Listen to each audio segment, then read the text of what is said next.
फैसल वाडा साहब ने बहुत बड़के मारी, बहुत ऊंची ऊंची बोले। वो कितने बहादुर हैं, कितने दलेर हैं, ये मैं जानता हूँ। इमरान खान के साथ वो 4 दिन खड़े नहीं हो सके, वो फौरी तौर पे जाकर मिलिट्री एस्टेब्लिशमेंट की गोद में बैठ गए।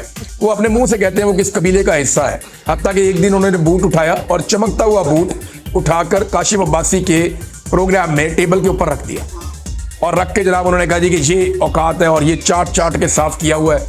तो ये फैसल वाडा है, वो बहादुर बनने की एक्टिंग कर रहे हैं क्योंकि उनके पीछे मिलिट्री एस्टेब्लिशमेंट का हाथ है। ये जो बड़के उन्होंने मारी ना टीवी पे बैठ के जजों के खिलाफ या निजाम के खिलाफ, और ये जो कामयाबी के उन्होंने शादियाने बजाए और मिठाइयां बांटी, याद रखें फैसल वाडा साहब आपने शिकस्त किसको दी है? आपने 25 करोड़ पाकिस्तानियों के मैंडेट को शिकस्त दी है चंद जर्नैलों के साथ मिलकर। फैसल वाडा साहब आपने पाकिस्तानियों को तकलीफ और दुख दिया है और आप वहां बैठकर बड़के मार रहे हैं कि हम ये भी कर देंगे वो भी कर देंगे।